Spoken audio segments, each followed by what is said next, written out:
Hi. JEE മെയിൻസിന്റെ പ്രിപ്പറേഷൻസിൽ നിങ്ങൾ ഏറ്റവും കൂടുതൽ ഫോക്കസ് ചെയ്യേണ്ട കുറച്ച് കാര്യങ്ങൾ നമ്മൾ കഴിഞ്ഞ ദിവസങ്ങളായി പറയുന്നുണ്ടായിരുന്നു. ഓഫ് കോഴ്സ് അക്കാഡമിക്സ് തന്നെയാണ് നമ്മുടെ ഫസ്റ്റ് മെയിൻ ഫോക്കസ് എന്ന് പറയുന്നത്. ഫിസിക്സ്, കെമിസ്ട്രി, മാത്തമാറ്റിക്സിലെ മാക്സിമം ചോദ്യങ്ങൾ പ്രാക്ടീസ് ചെയ്ത് കൺസെപ്റ്റുകൾ റിവൈസ് ചെയ്ത് കൂടുതൽ സമയം ഇൻവെസ്റ്റ് ചെയ്ത് വേണം നമ്മൾ ജെഇ മെയിൻസിന് പ്രിപ്പയർ ചെയ്യാൻ വേണ്ടി.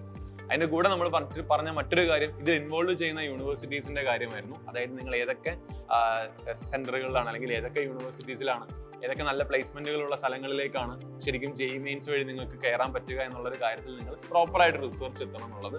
മറ്റൊരു കാര്യം കഴിഞ്ഞ വർഷത്തെ കമ്പയർ ചെയ്തുള്ള റാങ്ക് അനാലിസിസ് ആണ്. അത് നിങ്ങളുടെ GIB സമയത്തോ അല്ലെങ്കിൽ ഗ്രാൻഡ് ടെസ്റ്റിന്റെ സമയത്തോ ഒക്കെ നിങ്ങളെ ഭയങ്കരമായിട്ട് ഹെൽപ്പ് ചെയ്യുന്ന ഒരു കാര്യമാണ്. സോ അതുകൊണ്ട് തന്നെ നമുക്ക് 2024 ജെഇ മെയിൻസിന്റെ ഒരു അനാലിസിസ്, ഒരു റാങ്ക് അനാലിസിസ് അല്ലെങ്കിൽ മാർക്ക് അനാലിസിസ് നമുക്ക് എങ്ങനെയാണെന്ന് നോക്കാം. സോ ഉറപ്പായിട്ട് നിങ്ങൾക്ക് അറിയാം, നിങ്ങളിപ്പോൾ ഒരു അഡ്വാൻസ് ക്വാളിഫിക്കേഷൻ ആണ് നിങ്ങൾ ഉദ്ദേശിക്കുന്നതെങ്കിൽ നിങ്ങൾക്ക് ജനറൽ കാറ്റഗറിയിൽ ഏകദേശം കഴിഞ്ഞ വർഷമായിരുന്നെങ്കിൽ 93% എബോവ് ആണ് സ്കോർ ചെയ്യേണ്ടത്. ഒബിസിയിലേക്ക് വന്നപ്പോൾ കുറച്ചും കൂടെ താഴ്ന്ന 88 മുകളിലേക്ക് വന്നു. അങ്ങനെ കാറ്റഗറി അനുസരിച്ച് താഴ്ന്നുകൊണ്ടിരിക്കും. സോ ഒരു അഡ്വാൻസ് ക്വാളിഫിക്കേഷൻ വഴി നിങ്ങൾ IIT പ്രവേശനമാണ് ഉദ്ദേശിക്കുന്നതെങ്കിൽ നിങ്ങൾക്ക് ജെഇ മെയിൻസിന്റെ ഒരു 93% എബോവ് സ്കോർ വേണം. 2024 ജനുവരിയിൽ 93% എന്ന് പറയുന്നത് it varied on various shift. നമുക്കറിയാം ഒരുപാട് ഷിഫ്റ്റുകൾ ഉള്ളത് കൊണ്ട് തന്നെ മൊത്തം 300-ൽ എത്ര മാർക്കാണ് 93% നിങ്ങളൊന്ന് ആലോചിച്ച് നോക്കുക. 2024 ജനുവരി ഷിഫ്റ്റിൽ 93% അടുത്ത് വന്ന അപ്രോക്സിമേറ്റ് ഡാറ്റയാണ്.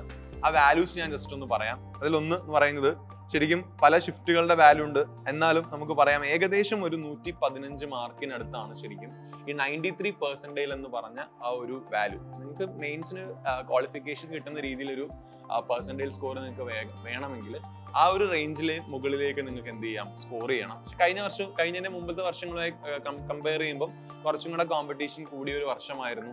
പ്രത്യേകിച്ചും ഹയർ കട്ട് ഓഫിൽ 97 മുകളിലേക്ക് വരുന്ന കട്ട് ഓഫുകളിലെല്ലാം നല്ല കോമ്പറ്റീഷൻ ഉണ്ടായ ഒരു വർഷം കൂടെ ആയിരുന്നു ശരിക്കും 2024 ജെഇ മെയിൻസ് എന്ന് പറയുന്നത്. സോ ഇനി നമുക്ക് ജെഇ മെയിൻസിന്റെ NIT ക്വാളിഫിക്കേഷന്റെ കാര്യങ്ങളിലേക്ക് നോക്കാം. നല്ലൊരു NITയിലേക്ക് നിങ്ങൾ നല്ലൊരു റാങ്ക് റേഞ്ചിലേക്ക് നിങ്ങൾ എത്തണമെങ്കിൽ നിങ്ങളുടെ പെർസെൻറ്റേജ് എങ്ങനെ പോയാലും ഒരു 97.5 മുകളിലേക്ക് നിങ്ങൾ സ്കോർ ചെയ്യണം. അപ്പൊ 97.5 മുകളിലേക്ക് സ്കോർ ചെയ്യാന്ന് പറഞ്ഞാൽ ശരിക്കും കഴിഞ്ഞ വർഷത്തെ പെർസെൻറ്റേജ് റാങ്ക് കമ്പാരിസൺസ് നമുക്ക് നോക്കാം. അതായത് ശരിക്കും പറഞ്ഞാൽ 99.9982 ദാറ്റ് ഈസ് പെർസെൻറ്റേജിലെ ക്ലോസ് ടു 100% വന്നപ്പോൾ അവിടെ സ്കോർ ചെയ്ത മാർക്ക് 300-ൽ ശരിക്കും ഏകദേശം 292 to 286 മാർക്ക് വരെ സ്കോർ ചെയ്തവർക്കൊക്കെ ക്ലോസ് ടു 100% കിട്ടിയിരുന്നു.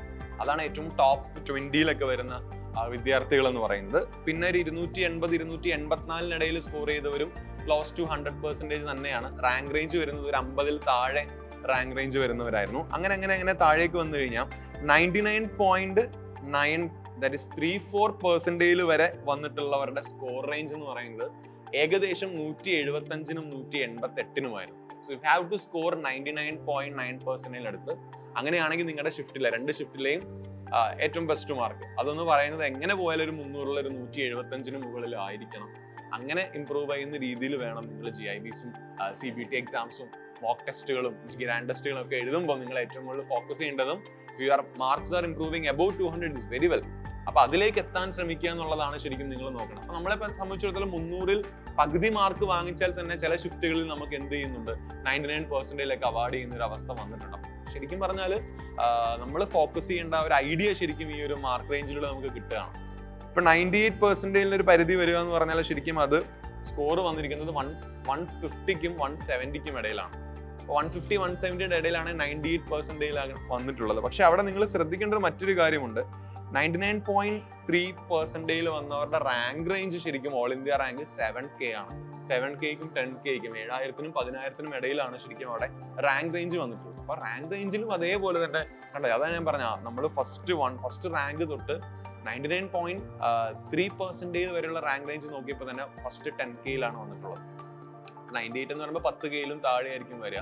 പക്ഷെ എന്നാലും നിങ്ങൾക്ക് അവിടെ നിന്ന് ഒരു NIT സീറ്റ് നിങ്ങൾക്ക് എന്ത് ചെയ്യാം, ഇൻ കേസ് നിങ്ങളത് നോക്കുന്നുണ്ടെങ്കിൽ നിങ്ങൾക്ക് 98-97% വരെയൊക്കെ നമുക്ക് എന്ത് ചെയ്യാം, ഉൾക്കൊള്ളാൻ സാധിക്കും. അവിടെ ശ്രദ്ധിക്കേണ്ട ഒരു കാര്യം, ഷിഫ്റ്റ് വൈസ് ശരിക്കും മാർക്കുകൾ വേരി ചെയ്യുന്നുണ്ട്. ചില ഷിഫ്റ്റുകളൊക്കെ ആപ്ലിക്കൻസിന്റെ എണ്ണം, അതേപോലെ ആപ്ലിക്കൻസിന്റെ എണ്ണം മാത്രമല്ല ഷിഫ്റ്റിന്റെ ഡിഫിക്കൽട്ടി ലെവലും അനുസരിച്ച് ഷിഫ്റ്റ് വൈസ് ചില മാർക്കുകളിൽ മാറിയിട്ടുണ്ട്. ഫോർ എക്സാമ്പിൾ ഞാനിപ്പം ജനുവരി ഷിഫ്റ്റിൽ 27th ജാനുവരി ഷിഫ്റ്റിലെ 99.5% അടുത്തുള്ള മാർക്ക് എന്ന് പറയുന്നത് ഏകദേശം 200 ആണ്, 200 ആണ്, ആലോചിച്ച് നോക്കാം. അപ്പം അതേസമയം നമുക്ക് മറ്റൊരു ഷിഫ്റ്റ് നോക്കാം. That is 31st January shift എടുത്ത് നോക്കിയാൽ 184 ആയിരുന്നു അവിടുത്തെ 99.5% എന്ന് പറയുന്നത്.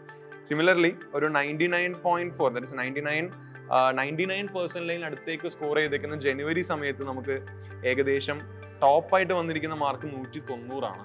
ചിലപ്പോൾ 190 കിട്ടിയാലൊക്കെ 300 99 കിട്ടുമായിരുന്നുള്ളൂ ജനുവരിയിൽ ഒരു ഷിഫ്റ്റിൽ.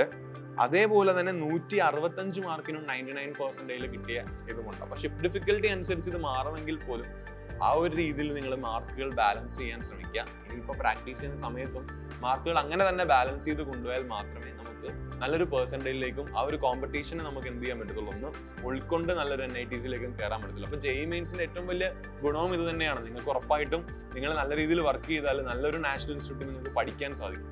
സോ അതിനുള്ള എഫേർട്ട് നിങ്ങളിട്ട് ഓരോ എക്സാമും എഴുതി, ഇപ്പോൾ മാത്സ് ഡിഫിക്കൽട്ടി ആണെങ്കിൽ ഫിസിക്സും കെമിസ്ട്രിയിലും എങ്ങനെ കോമ്പൻസേറ്റ് ചെയ്യാമെന്നുള്ള കാര്യങ്ങൾ മനസ്സിലാക്കി എന്ത് ചെയ്യുക, അത് പഠിക്കാൻ ശ്രമിക്കുക. സോ ഈ ഒരു അനാലിസിസ് നിങ്ങൾക്ക് ഹെൽപ്ഫുൾ ആയിരിക്കണമെന്ന് വിശ്വസിക്കുന്നു. സോ അങ്ങനെയാണെങ്കിൽ വരുന്ന CBTസിലും അതേപോലെ ഗ്രാൻഡ് ടെസ്റ്റിലും ഒക്കെ നിങ്ങളുടെ സ്കോറുകൾ ആ ഒരു റേഞ്ചിലേക്ക് നിങ്ങൾ ഉയർത്താൻ ശ്രമിക്കുക. ഒരു 300ൽ എബോവ് 175 ഒക്കെ കുറവാണ്. ശരിക്കും 200 മേളിൽ തന്നെ പിടിച്ചോ, ആ ഒരു കോൺഫിഡൻസ് തന്നെ പിടിക്കുക.